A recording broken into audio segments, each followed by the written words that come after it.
saying yes to something really crazy and saying yes to an unknown. Who would say yes to either?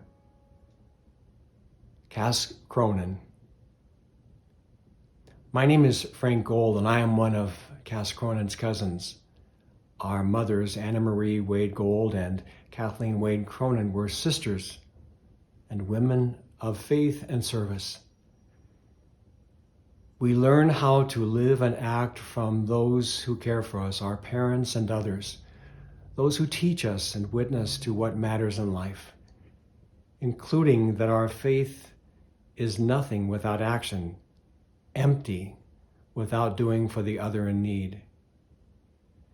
It is not possible in the 5 minutes I have for this introduction to say what that means in light of Cass, though it is what Cass would want, a short introduction. I do know that I speak for all of our family and for so many friends and associates of Cass who share my words of introduction about her. It was very clear on the Odyssey invite.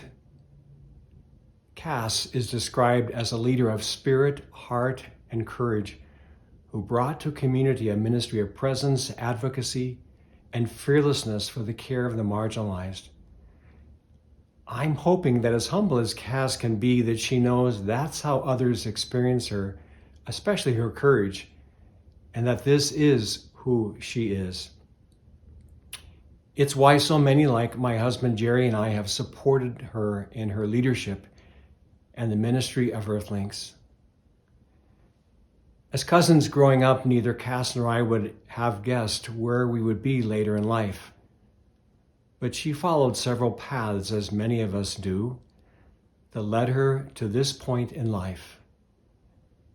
You will learn more about that in a few minutes as Cass will share her journey, her experience, and her wisdom.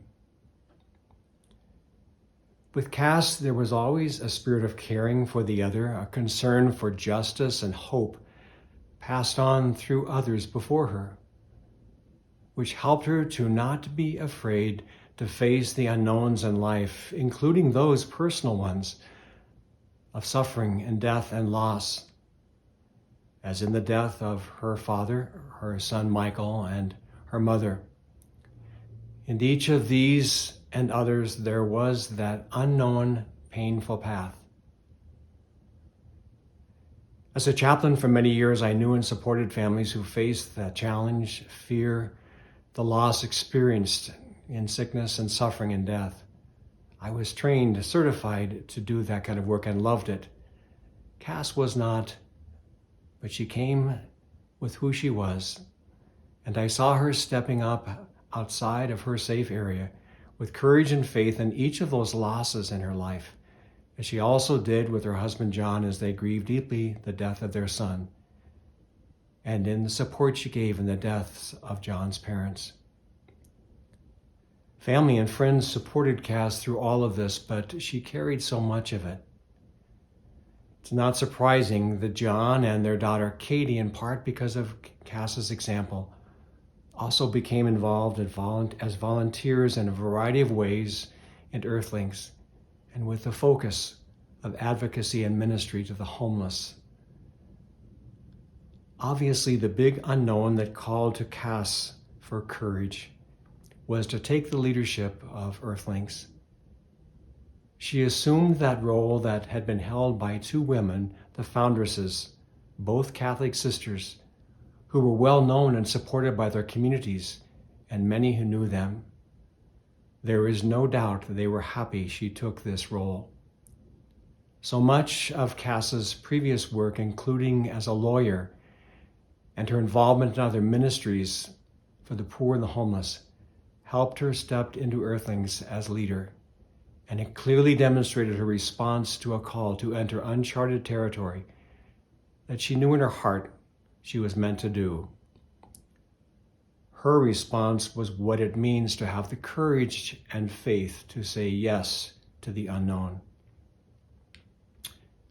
Earthlings is an amazing organization, and Cass has not only taken the reins, she has moved it and continues to do so in new directions for women and men experiencing homelessness and poverty, who are so often shunned and ignored by much of society. Also providing, as she and the Earthling staffs did, for one of the safe outdoor space sites is also what it means to have the courage to say yes to the unknown. Cass's long involvement with CHOM and WHI and that whole wonderful community speaks of her knowing that it takes a whole community with courage and faith to say yes to the unknown. I am honored to introduce my cousin, Cass Cronan, leader, advocate, witness, and caregiver, and the 2021 Odyssey Award recipient. Cass, congratulations. We are so proud of you and all you do.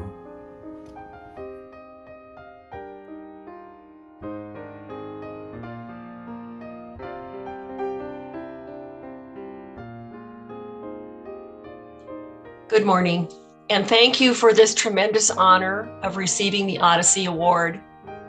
I am Cass Cronan, the Executive Director of Earthlinks. Most of you do not really know me or why I have been chosen this year to receive this award. And quite frankly, I am mystified by the choice as well.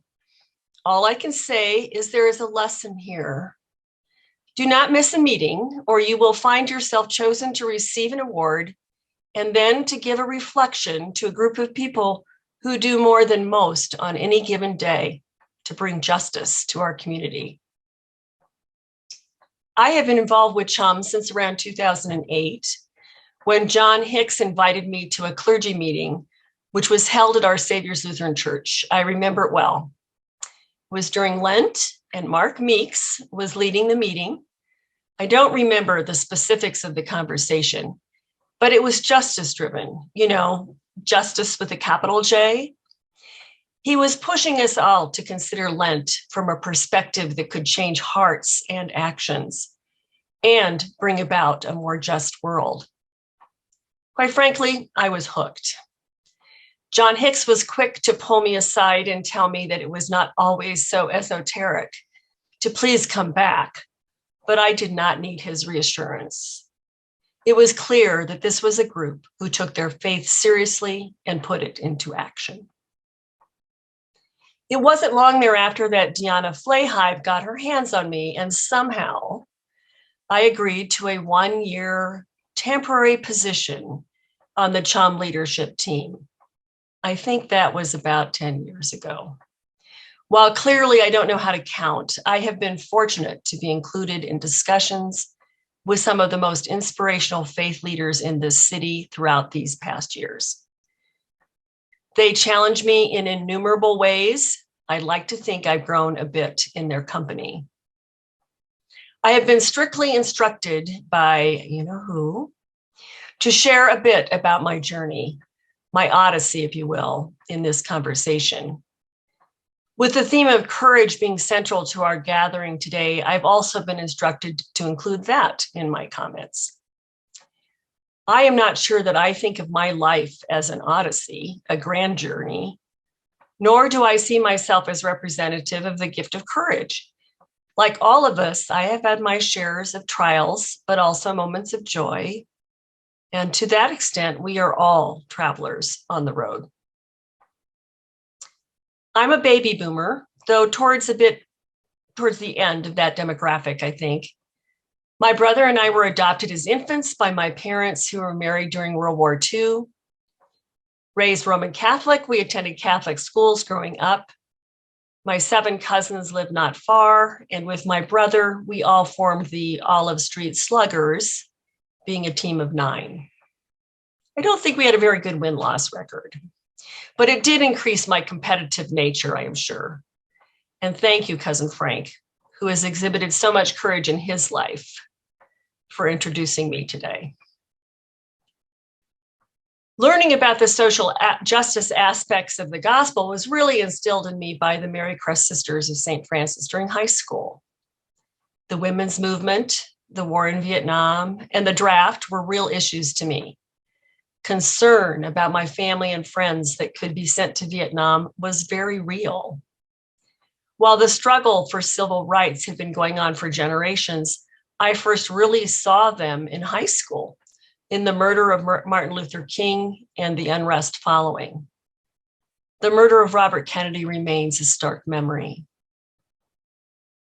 After college, and I tried to go to as many colleges in Colorado as possible, law school brought an opportunity to learn more deeply about injustice and to form more critical thinking.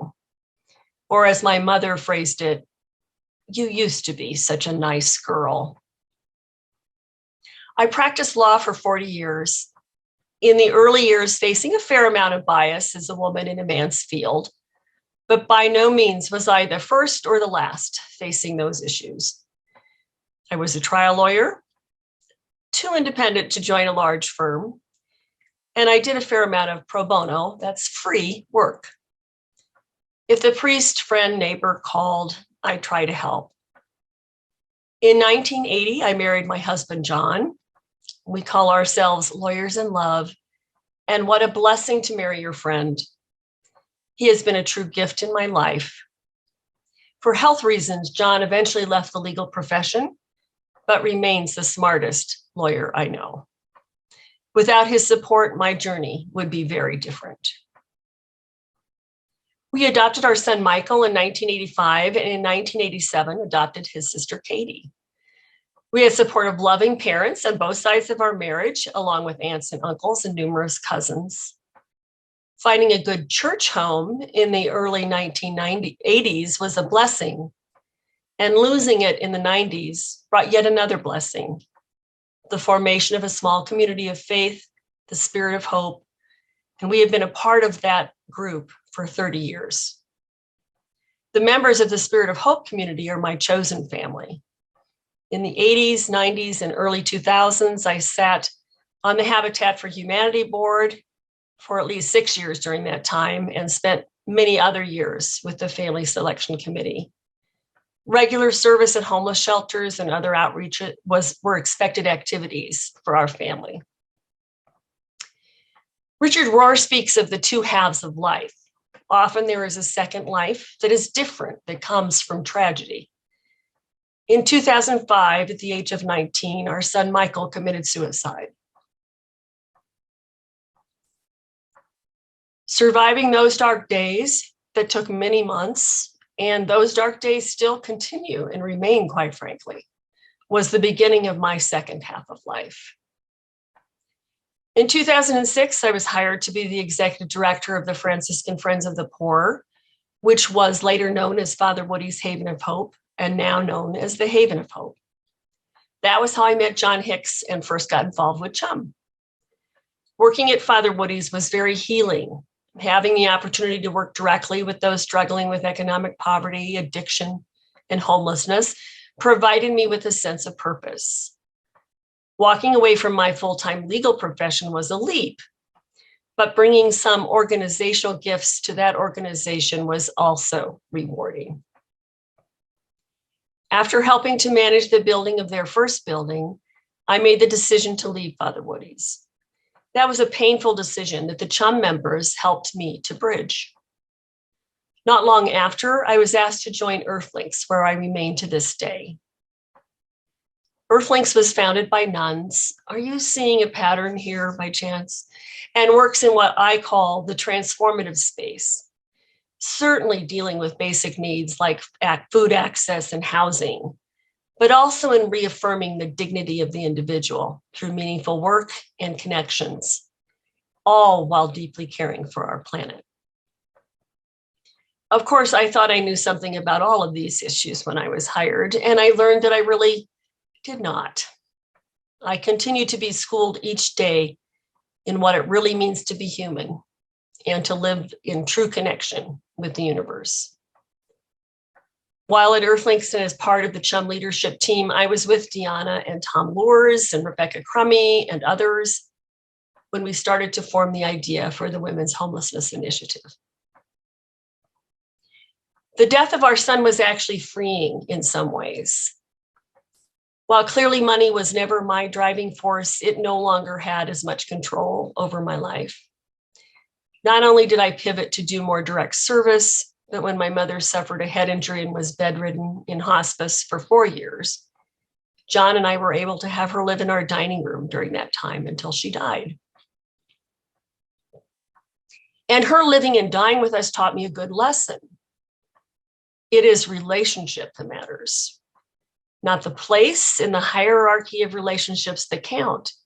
For example, John became the man who takes care of this facility, and I was sometimes Cass, but other times I was my mother's mother. Family and friends by birth and by choice have carried us through so much.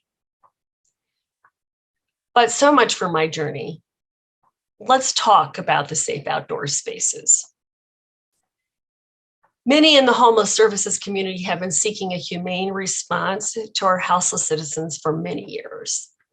The large shelters do not work for many, and there is just not enough housing with supportive services available. This is a complex problem. There are no easy and simple solutions. The onset of COVID, as horrible as it is and continues to be, actually provided the impetus to actually do something about the homelessness crisis. It took a consortium of faith leaders, funders, and providers to the homeless community to put pressure on the political system to get the opportunity to try safe outdoor spaces. At that time, Interfaith Alliance managed the funding and the political discussions, along with others, to ultimately persuade the city of Denver to allow the opening of 2 camps. Thank you to Brian Rosbert, Kathleen Van Boris, and Jen Lopez for spearheading this process. The managed camp approach to offering safe shelter to the unhoused is not new. It has been done successfully in other states, but it is new to the Denver metro area.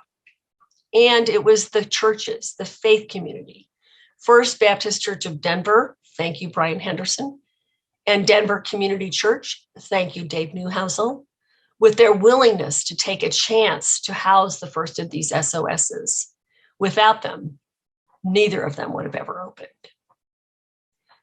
Earthlinks offered to manage the women and transgender individuals camp at First Baptist. This one was all privately funded by the foundation community, faith communities, and individuals. And Cole Chandler and Colorado Village Collaborative opened the second SOS at Denver Community Church.